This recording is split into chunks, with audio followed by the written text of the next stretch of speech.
En Venga lo que venga, Alejandro Litmanovich, salud, actualidad y espiritualidad. También estamos con Apolo Pagani. ¿Cómo va? Bien, bien, muy bien. Y estamos, creo, en comunicación con Guillermo Moreno del partido Principio y Valores. Recordemos que Guillermo Moreno fue un funcionario durante la gestión del kirchnerismo. No sé exactamente los años, te soy sincero. Ahora lo vamos a preguntar a él directamente. Guillermo, ¿estás en línea? Buen día. Sí, buen día, ¿qué tal? ¿Cómo estás? Bien, bien. Bueno, muchas gracias por atendernos. Sabemos que atendés a medio que se te lo requiera. Y bueno, estamos acá desde Rosario. Siempre es interesante escucharte. Y me acompaña Apolo Pagani, que él es un militante de libertario. Así que bueno, va a intervenir haciendo alguna pregunta. Si no te molesta, nosotros solemos conversar. No, pero de ninguna manera, ¿cómo me va a molestar? ¿Pero Apolo es su nombre o su sobrenombre? Eso. Es mi nombre, es un nombre. Ah, la pelota, la pelota, el nombre que te puso tu papá y tu mamá, ¿eh? No, eligieron cualquier nombre, bueno. No, Yo tenía un tío que era Julio César, así que imagínate, Oh, ¿no? También. Así mira que, vos. bueno, Mi bueno, hijo, muy mi bien. hijo se llama Pedro Simón, Guillermo. Mi hijo, Bueno, Pedro perfecto. Simón. Así que era, viste.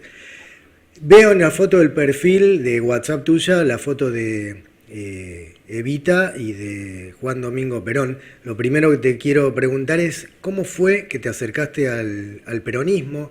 Tu historia de militancia, ¿cómo arrancó? Ahora estamos caracterizando bien, porque al principio dijiste un gobierno kirchnerista, en realidad el gobierno fue peronista, ¿no? Claro. Imagínate que Kirchner decía, nos dicen kirchnerista cuando nos quieren bajar el precio. Ajá. Nosotros fuimos un gobierno peronista. ¿Está bien? Y que yo arranqué en el 2003 como secretario de Comunicaciones y me fui en el 2015 como agregado económico en Italia. Y desde 2003 hasta el 13 fui secretario de Comunicaciones o secretario de Comercio Interior. Yo fui el secretario de Comercio Interior que más duró en la historia de la Argentina. Ah, mira. En la historia, te estoy diciendo, en la historia. O sea, por ahora, Sí. soy el que más duró 7 años y medio. Es un cargo difícil de aguantar tantos años. Sí, sí. Empecé a los 14 años, en una movilización, en esa época se llamaban actos relámpagos. Te juntabas en una esquina, hacías algunos líos, venía la policía, tiraba unos gases, te ibas y bueno, esas cosas. Claro. A los 14 años cerca de la Plaza de Mayo y bueno, los primeros gases los recibí ahí, pero era la dictadura de Onganía, era otra cosa, no era de Videla, eso venía la policía que tenía unos batallones lanzagases, que eran 6, 8 muchachos que venían caminando despacio, que vos ya sabías que venían, preparaban los lanzagases, te los tiraban y vos, bueno, era casi a esta altura de mi vida te daría que es casi hasta folclórico, pero bueno, así bueno, preguntaste cómo empecé, bueno, ahí empezamos. Bien, bien. Bueno, vamos a hacer un giro hacia la actualidad. Te he escuchado decir que hay que llamar a una asamblea legislativa, puede ser. Vos corregime, Guillermo. No, Eh, no, está claro, está claro. porque claramente, en tu opinión, deja muchísimo que desear la gestión de Alberto Fernández, y que tiene a Cristina como vicepresidente. Así que contanos un poco más, amplianos esto y lo que vos quieras, Mira, lo que vos quieras transmitir hoy, libre. yo dije algo más contundente, dije que el presidente no es apto Ujú. y que dentro de la ley y el orden, la única institución legal que tenemos para cambiar esta situación dentro de la ley y el orden es que renuncien el presidente y la vicepresidenta y se cumplan los extremos de la ley de acefalía. Y que la Asamblea Constituyente que se convoca a tal fin, o sea, dada la cefalía, hay un presidente provisional cuya manda es convocar a la Asamblea Legislativa, esa Asamblea elija a un gobernador, que yo defino sus características, no defino el nombre, que tiene que ser un gobernador peronista, veterano, que haya pasado las situaciones, las vicisitudes del 89, del 2001, y que se termine el mandato de Alberto, que permita ordenar la economía, salir de este atolladero, que nos ha metido este desorden socialdemócrata neoliberal. Neoliberal, los 2 últimos años del gobierno de Macri, los 2 primeros se metió con el precio de la comida, así que hizo un lío bárbaro, pero después vino el fondo y lo encajó en un esquema neoliberal. Y te digo socialdemócrata porque esto empezó con Kicillof, cuando devaluó allá en el 14, y está terminando con Alberto. Este desorden socialdemócrata neoliberal, que ya que tenés ahí a alguien del Partido Libertario, Sí. es la expresión acabada de la escuela austríaca. La escuela austríaca tiene dos riendas o dos expresiones políticas. El neoliberalismo, que es el capitalismo visto desde el vector especulativo rentístico, es el capitalismo de los banqueros. Cuando vos le preguntás a los banqueros cuál es su visión económica, te hablan del neoliberalismo. Cuando vos le preguntás al progresismo cuál es su visión económica, te hablan de la socialdemocracia. Claro. Cuando vos sos un estudioso de la economía y vas al origen de las ideas, te encontrás con la escuela austríaca para los dos. Te encontrás con Schumpeter, digamos, ¿no? Te encontrás con la muchachada que construyó esa escuela de pensamiento, que después tiene dos variantes en cuanto a expresión en la sociedad. Una se transforma en el capitalismo de los banqueros, y el otro lado, casualmente, la expresión más exitosa, después de lo que pudo haber sido el esquema del estado de bienestar en Europa continental, de esa corriente también es Lenin, ¿eh? O sea, la expresión de Lenin en la Revolución de Octubre no es una expresión que después llaman los viejos cuadros del PC argentino, del Partido Comunista Argentino, el marxismo-leninismo. Es en realidad, cuando Lenin habla de la economía, habla de la socialdemocracia también. Esa es la interna furiosa que tiene con Stalin. Él se termina muriendo, pero es la interna que tiene con Stalin. Entre la visión marxista de la economía y la visión socialdemócrata, que era la visión que tenía Lenin. Por eso incorpora Lenin después el tema de la propiedad de la tierra y la posibilidad de producir con bienes privados y bla, bla, bla, bla, bla, bla, bla, en la corriente socialdemócrata. Claro. Claro, cuando digo esto, imagínate que no hago amigos, ni con los libertarios, que digo que son iguales que los socialdemócratas, ni con los viejos marxistas, que digo que Lenin también es socialdemócrata.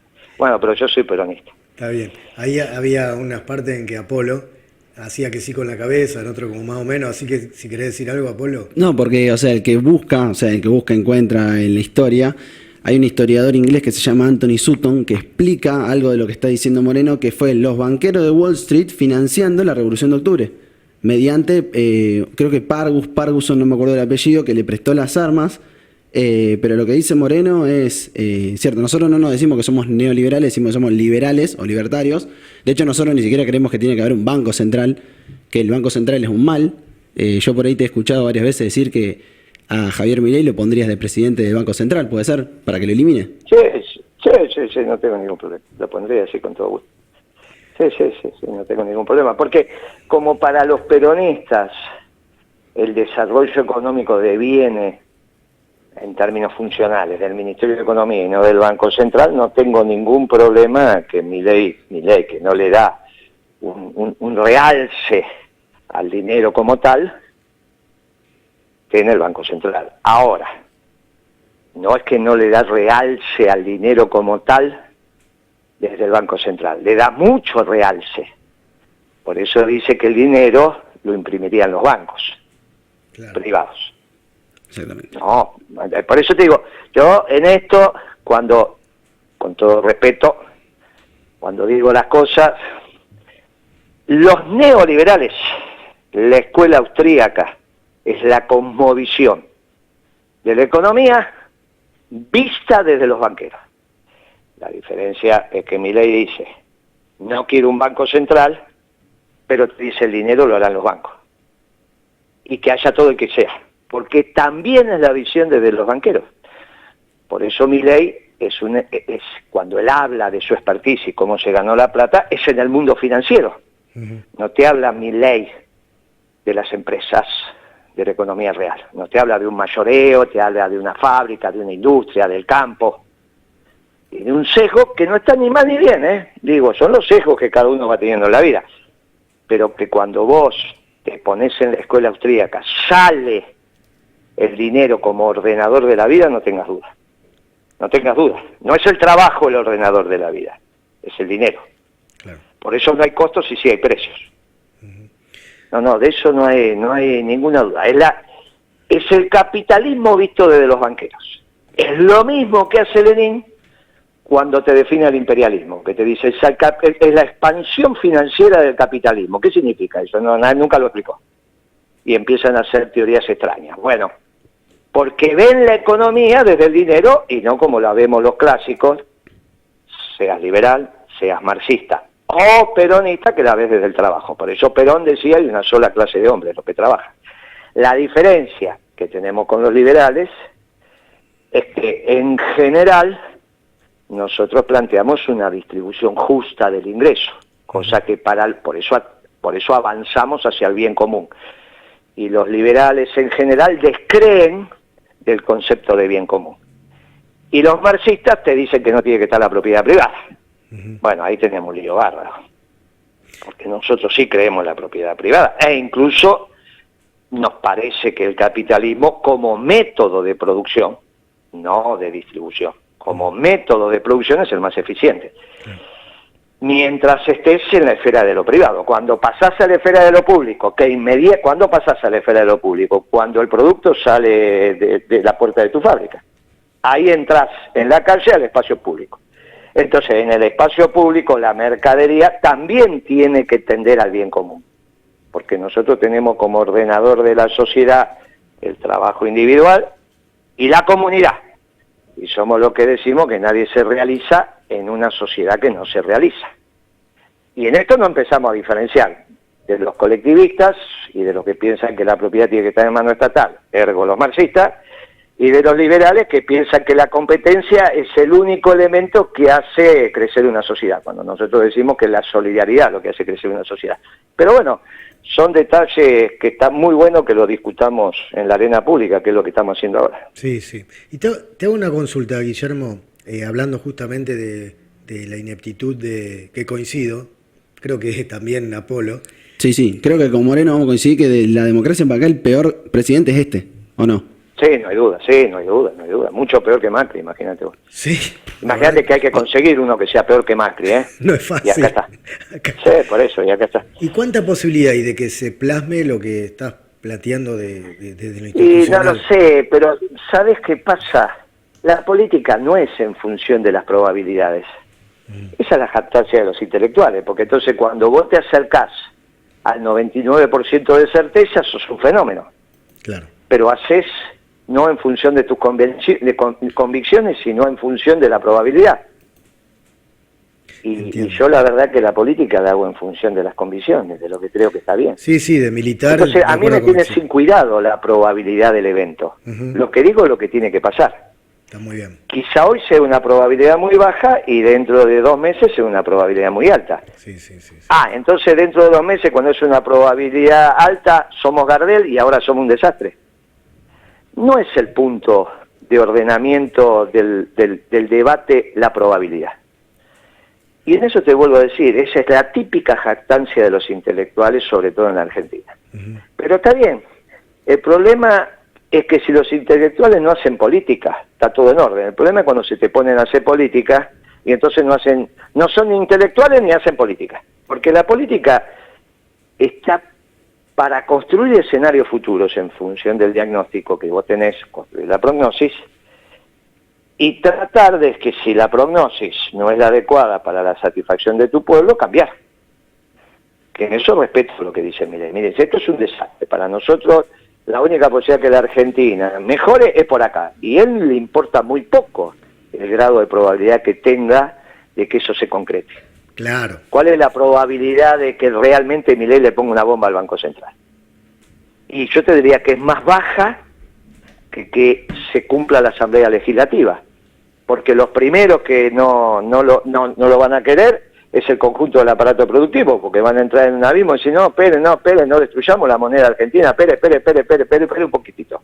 Porque después Milei te dice, vamos a dolarizar. Ah, sí, pero no dice, vamos a meterle una bomba a la Reserva Federal. No, también a la Reserva Federal. Y entonces el mundo, ¿cómo es? No, pará un poquito. Por eso una cosa son las expresiones de alguien que yo valoro mucho, respeto, y me parece que le está haciendo muy bien a la política argentina, que es Milei. cuando hace estas expresiones, y lo estoy esperando para cuando tenga que armar un plan económico y nos encontramos en la arena pública debatiendo por lo menos 2 planes económicos, el de él y el del peronismo, que vamos a presentar nosotros. El que seguro no se va a someter al debate va a ser el de Melconian, porque lo interesante de Melconian es que está haciendo un plan económico para el gobierno que venga, cualquiera sea él. Mirá la soberbia. Ah, claro. Mirá la soberbia. Melconian dice, ¿está haciendo un plan económico? Sí. ¿Para quién? Para el próximo gobierno. ¿Y cuál es el próximo gobierno? No importa. Yo lo tengo. Va a ser como Cavallo. Claro. Cavallo en la Fundación Mediterránea hizo un plan económico para el gobierno que venía, así, se llame Menem o la Alianza. Interesante, ¿no? Sí. Por eso estas cosas, yo no tengo duda que vamos a discutir con Milei desde la profesión y de 2 planes económicos. No va a haber mucho más, ¿eh? Porque el de Melconian ocupa el espacio del neoliberalismo posible, que no le pone una bomba al Banco Central, etcétera, etcétera, y de la socialdemocracia que hoy también está administrando esto. Después quedamos los peronistas por un lado, al margen del grado de probabilidad, en el mundo de lo que pensamos que es lo justo para la sociedad. Y miráis, bueno, va a ser muy divertido el debate económico, y no va a haber más, porque no va a decir, no, Kicillof va a querer opinar, ¿qué va a opinar? Va a decir lo mismo que ya hizo, bueno, ya está. Bueno, ¿qué va a decir? ¿Qué va a decir Duhovne? ¿Te imaginas que Duhovne no resiste 10 minutos de debate económico, no? Claro. Bueno, eso no existe. Todo eso lo subsume Melconian, con el cual va a ser difícil debatir. Porque si él está sometiendo su plan económico para el próximo gobierno, no va a querer enemistarse con cualquier... Ni va a querer mostrar las cartas. La verdad las va a mostrar al final. Porque Melconian lo que necesita es el crack de la economía, que lo van a hacer entre el día de la elección y el día de la asunción, que son esos 40 días que hay, entre octubre y diciembre, digamos, ¿no? Ahí se produce el crack de la economía. Pero no te lo va a contar. Ahora, en el debate, lógicamente, por las inconsistencias propias de lo que va a presentar, va a estar obligado a que lo llevemos a esa situación, y no lo va a querer decir. Porque no va a decir, no, lo mío empieza después del crack de la economía. Ah, bueno, entonces, para eso no tiene que debatir. Por eso va a ser muy difícil que Melconian debata. Claro. Guillermo, una aclaración del tema del plan, cuando había dicho lo del plan de Milei. Lo que él plantea también es una libre competencia de moneda, o sea, que la gente pueda elegir si quiere el dólar, el euro, la libra esterlina, el bitcoin. No, imposible, y imposible así... que diga esto, porque si él le pone, perdona que te corte, imposible que diga esto, porque si él le pone, hablamos en términos teóricos, sí. Si él le pone una bomba al Banco Central argentino para destruir el peso, también le tiene que poner una bomba a todos los bancos centrales, por lo tanto esas monedas no existen. Yo coincido que el Banco Central es una mala institución, o sea, en eso yo coincido, para mí no tendría que haber Banco Central en el mundo y los bancos tendrían que ser todos privados, pero bueno. Está perfecto, entonces no hay, pará, ¿qué hay? Entonces no hay euro, no hay dólar, no hay yen, no hay yuan, no hay nada. No, la moneda sería algo de un banco más local, qué sé yo, el peso, no sé, Banco está Santander. Está perfecto, pero vos no es lo que dijiste. No, pero no es lo que dijiste. Dijiste que la gente elija entre euro, dólar, yuan, yen, eso es lo que dijiste. Yo dije, no, perdón, te corté ahí. Como le ponen bombas a todos los bancos centrales, esa moneda tampoco existe. Pero, o sea, esto planteado de una posibilidad donde Argentina solamente no tendría Banco Central. Si el resto de países decide tener Banco Central, bueno, vamos a tener que elegir la moneda, y si no elegimos Bitcoin. No puede ser, no, desde el punto de vista teórico, la excepción no confirma la regla. Vos estudiaste metodología igual que yo. La excepción no confirma la regla. Por lo tanto, si destruís el Banco Central en la Argentina, porque es lo correcto, tenés que destruir todos los bancos centrales. O tenés que revisar entonces si tenés que destruir el Banco Central argentino. Por eso te digo, en el debate teórico, por eso yo qué digo de Milei, ¿y por qué lo valoro? Porque hay un tema de madurez. Cuando Milei, no digo él como ser humano que es fantástico, no tengo nada para opinar. Al contrario, es una persona muy grata. Pero cuando en términos académicos evolucione, yo lo estoy esperando en el peronismo. Porque como es una buena persona y es honesta intelectualmente, cuando evolucione, termina en el peronismo. Por esto mismo que acabo de debatir con vos. Porque si vos destruís el Banco Central en la Argentina y yo te acepto el modelo teórico de la destrucción de los bancos centrales, me lo tenés que destruir en todo el mundo. No es una elección de los pueblos. porque la destrucción del Banco Central es sistémico a la felicidad de los pueblos. Por lo tanto, si la felicidad del pueblo norteamericano viene en tener un Banco Central, vos tenés que decir, che, esperen la mano. Si ese pueblo es feliz teniendo un Banco Central, quizá estamos equivocados en la Argentina pensando que avanzamos los grados de felicidad destruyendo el banco. Pensemos, ¿y por qué tenemos que destruir el banco? Porque lo dice el modelo austríaco. Ah, bueno, pero pará. Y ahí es donde vos dejás de estar enamorado del amor y empezás a vivir la realidad.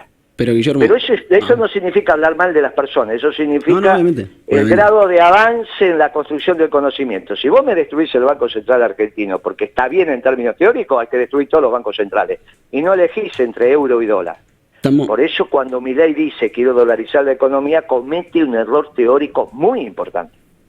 Porque o todos los bancos centrales están mal, o ningún banco central está mal. Porque en todo caso será un problema de la política que aplica ese Banco Central, no la institución en sí. Y si entonces es la política que aplica esa institución, lo único que tenés que hacer es cambiar los funcionarios y que apliquen la política correcta. Por eso yo sí lo puedo poner a Milei de presidente del Banco Central.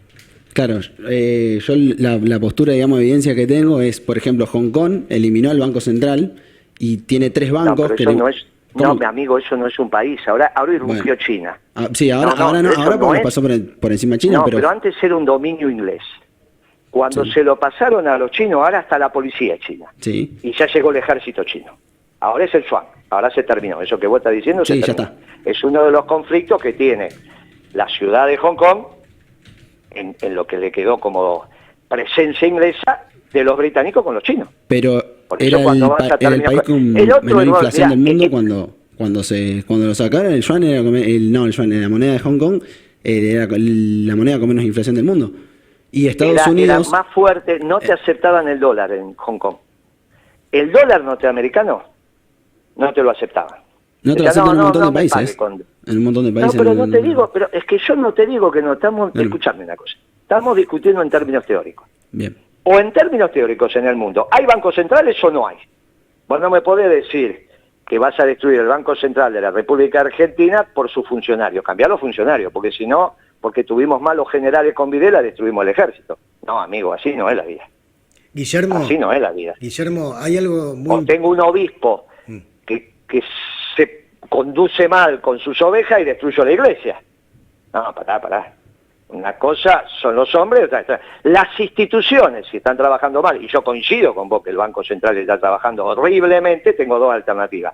O cambio la conducción del Banco Central o destruyo la institución. Muy bien, mi teoría dice, según Milei, que hay que destruir el Banco Central. Ah, perfecto, pero todos también.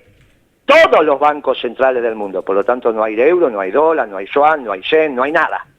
Ah, qué divertido. Ahora díganme cómo procesa el mundo los flujos internacionales de comercio. Y ahí veamos a otro proceso, que es el proceso de Trump. Lo que Trump hizo en Estados Unidos es lo que hizo Moreno en la Argentina. Por lo tanto, que Moreno concuerde con la política económica de Trump está bien. Pero lo que no puede ser que Milei concuerde con la política económica de Trump y diga que él venera a Trump. O es su relación. Ahí tiene un desorden conceptual también, mi amigo Milei. Guillermo... Porque él es globalista, no es un hombre de Trump. El que impidió los flujos internacionales de comercio en aras del interés nacional, el primero fue Moreno. En el mundo, fui yo.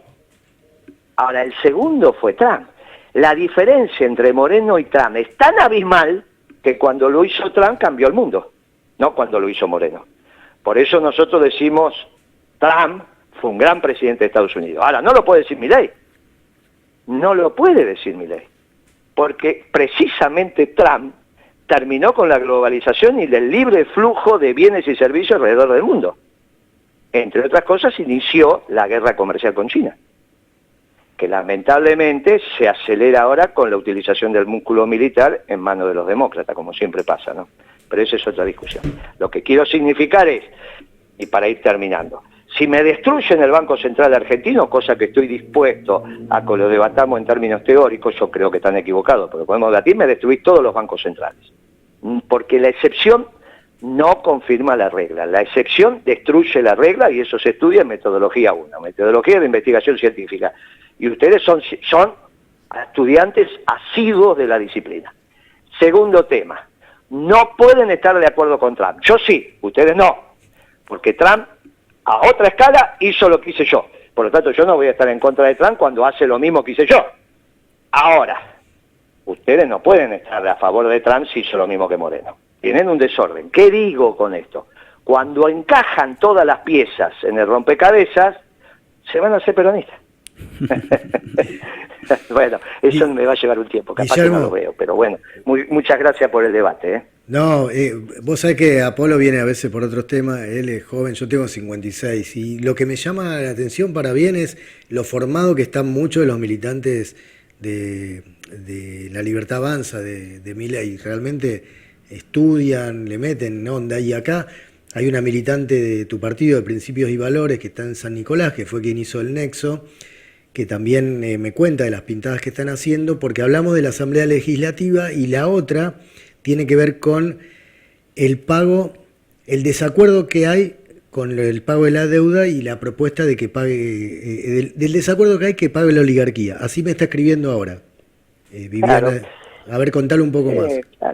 Claro, mirá, primero, muy interesante el debate que tuvimos ahora, porque obliga a los libertarios a esforzarse más para contrarrestar estos argumentos que van a escuchar. Esto va a circular en el mundo de ellos rápidamente, porque los argumentos que estamos esgrimiendo ahora son del más puro sentido común dentro de su teoría. Entonces, los obligás a estudiar más, y ellos nos obligan a nosotros también a perfeccionarnos. Cuando nosotros decimos, mire, hemos sintetizado el estudio dentro de la doctrina, y hoy podemos decir que hay una economía peronista, quizás no se podía decir hace 30 años atrás. Ahora se puede decir.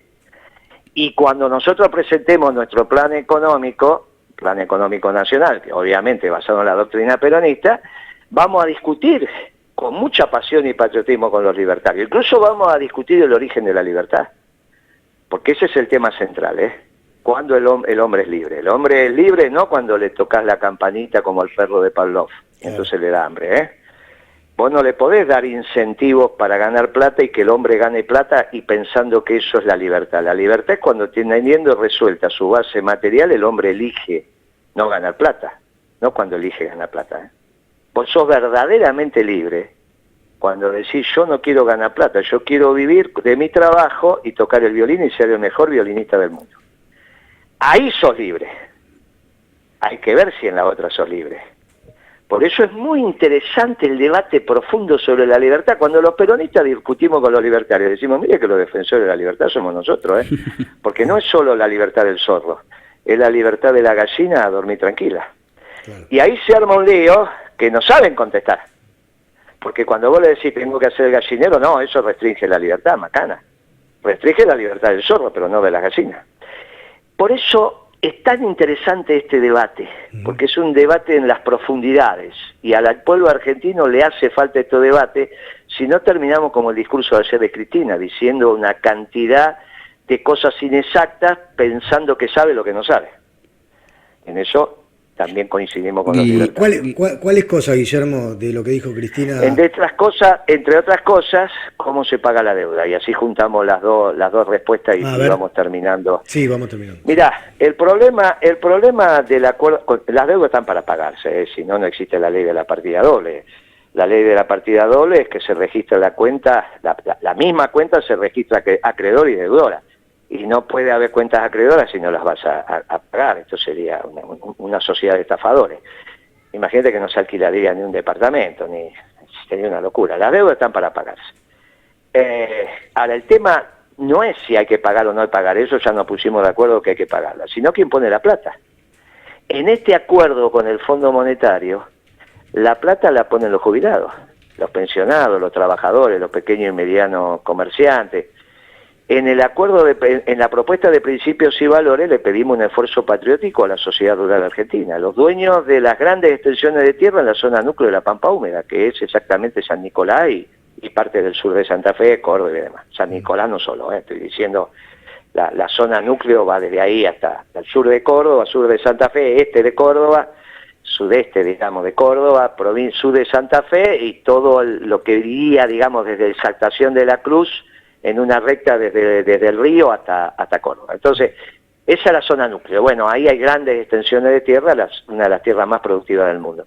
Los únicos que pueden poner la plata para honrar los compromisos son las que se están llevando hoy los terratenientes en concepto de alquiler de su propiedad, que se están llevando el 40 y el 50% de la producción. Ese es el método feudal. Los libertarios no pueden estar de acuerdo con el método feudal de producción. Y el sistema capitalista no retribuye la propiedad como propiedad, y menos de un bien que no se amortiza como la tierra. Y menos de un bien que no se amortiza, porque vos decís, ¿cómo no? Si yo soy propietario de un local, cobro por ese alquiler. Sí, pero ese local se amortiza. Y entonces en 100 años no lo tenés más. En cambio la tierra dentro de 1000 años la seguís teniendo. Por eso no se amortiza. Cuando en un balance vos como activo tenés la tierra, eso no se deprecia. Sí, la inversión que vos le ponés arriba de la tierra. Claro, estas cosas no se discuten en voz bajita en la facultad y después nadie lo dice públicamente. Lo único, los que nos atrevemos somos los peronistas. Bueno, muy bien. No se pueden llevar el 40-50% de la producción. Entonces, ¿qué hacemos? ¿Cómo nos ponemos de acuerdo? ¿Cómo salimos de acá? Bueno, le decimos muy sencillo. Una ley de arrendamientos rurales para llevar a una retribución justa y razonable, la que es en términos internacionales por la propiedad. Un 2% de la propiedad. Eso es lo que se llevan, y yo te diría, en exceso en el mundo. Cuando hablo del mundo, hablo de Australia, Nueva Zelanda, Canadá, Estados Unidos, Europa, lo que vos quieras. El 2%. El resto va como aporte extraordinario para el pago de la deuda. Contra eso va como un bono. Va con un bono de largo plazo, en moneda dura, mercado secundario, y si no, crédito para que quiera comprar la tierra y el que quiera salir del negocio. ¿Qué más hago con esto? Aumento las retenciones, porque una vez que yo le bajé el costo de explotación al productor, el costo de explotación, porque bajé los alquileres, le puedo bajar el precio de venta, desenganchar el precio de venta local de la internacional a través de retenciones. Con eso a su vez consigo no solo los recursos, sino bajar el precio de la comida. Y ahí aumento el poder adquisitivo del salario real, porque la base de comparación del poder adquisitivo es la comida. Por eso caracterizamos a Macri cuando duplicó el precio de la comida como un gobierno oligárquico. Se metió con el precio de la comida que no lo había hecho ni Martínez de Oz. Claro. Pero después vino el Fondo Monetario y lo obligó a poner retenciones. Porque el que lo obliga a poner retenciones a Macri, que se resiste algunos meses, pero después la tiene que poner, es el Fondo Monetario, en el esquema neoliberal.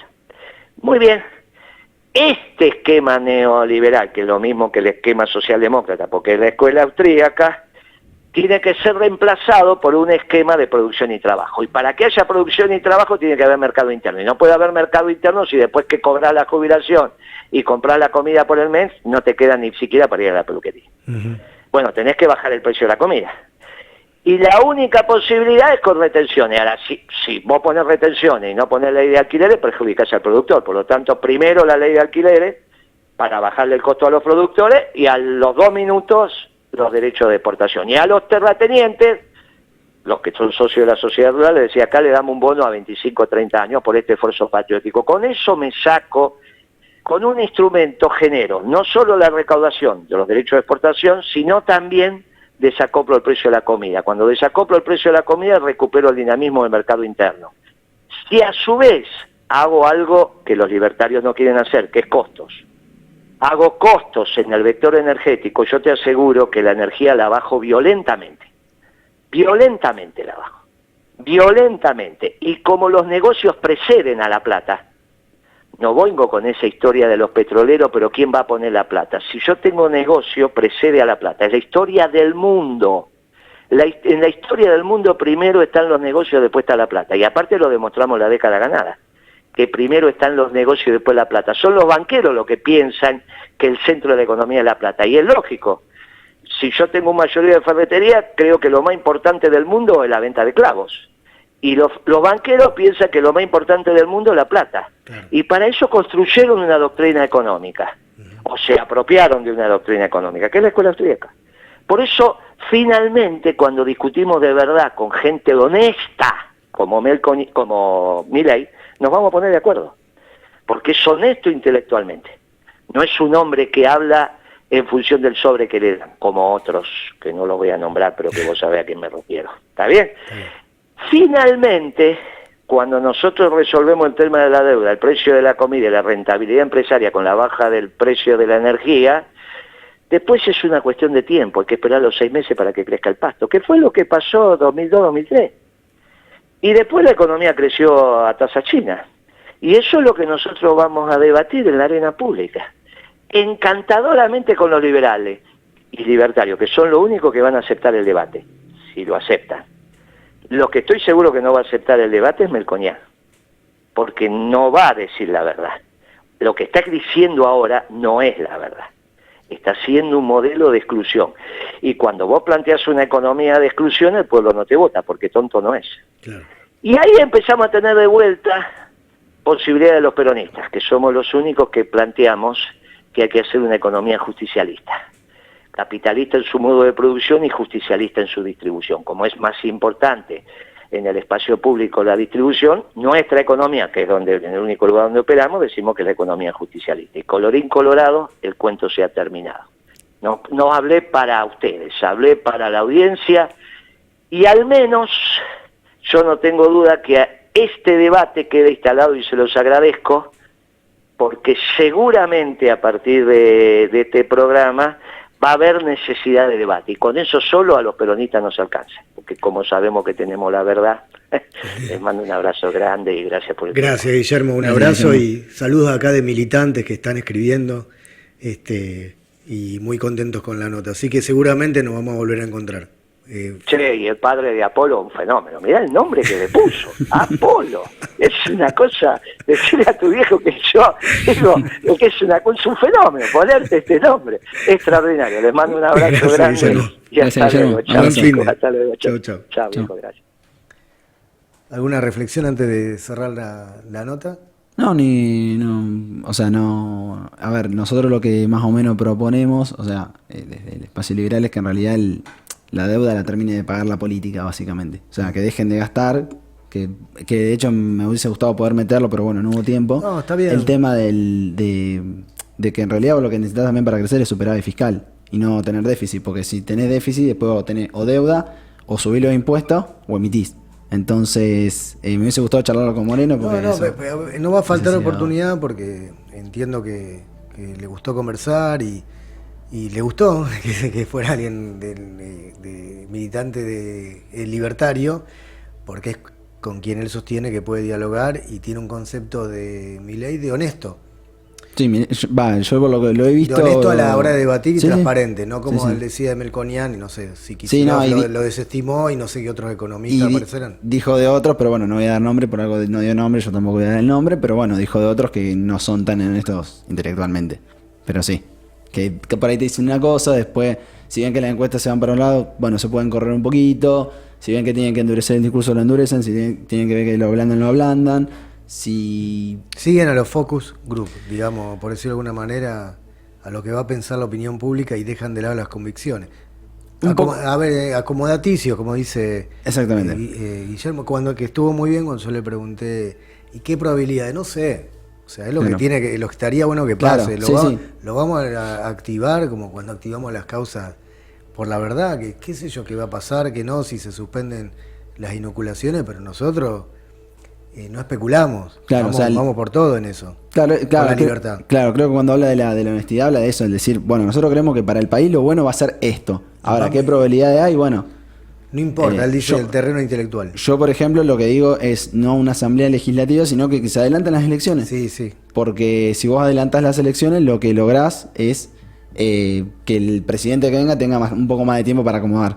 Y aparte yo creo que hasta podría frenar la hiperinflación si veo no. Se está gestando algo ahí medio entre el quilombo, porque las hiperinflaciones se dan por cuestiones políticas, no se dan por cuestiones económicas.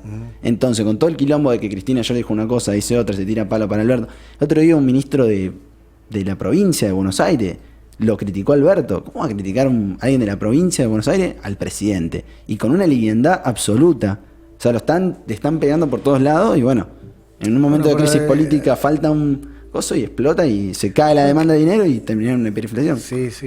Hay algo que coincidimos que para cerrar, ¿no? Lo que él arranca la nota de la ineptitud de Alberto Fernández, que supera en lo malo a Macri. O sea, como dice, hay que hacer mucho. Todos los indicadores que vos tomes todos te dan peor que Macri. Tomó más deuda, emitió más, subió más los impuestos, subió más la pobreza. O sea, todos los indicadores, todos te dan mal. Todos. La verdad. Y creo que el reflejo de todo lo que está pasando en la cuestión política fue, no sé si viste lo que pasó ayer en La Nación Más, no sé si se puede nombrar, que Casero con Casero, sí, Casero lo que tenía el video para pasarlo. Se levantó enojado, bueno, pero creo que es un poco el reflejo. Diciéndole vos después te asustás y ves Mandela, porque Alberto nos vendieron que era el moderado, el Mandela, que tenía algo de Mandela, el moderado, el que iba a pacificar la Argentina, y nada de eso pasó. Y eso se vendió desde los medios. Sí, estaba buscando para pasar el video de... Si te lo paso, ¿lo pasás? ¿Lo podés pasar en un video? A ver si lo encuentro, porque sucede en el programa de Majul. Que sí, si querés yo te lo paso, lo tengo acá. Pásamelo, yo lo tenía en algún lado. A ver en el... ¿Pero cómo se puso? Sí, no, se puso pero como loco. Así yo que... lo tengo acá, creo que lo tengo en el elemento guardado. Bueno, después lo pasamos. Ahora vamos a cerrar acá el tema de la entrevista con Guillermo Moreno, que fue realmente muy interesante, y gracias por venir, porque colaboraste mucho. Gracias por la invitación. Le dio mucho nivel, que si yo hubiera estado solo en un mano a mano. La verdad, es así. Bueno, gracias por la invitación y la oportunidad, obviamente. Bueno, seguimos luego en Venga lo que venga.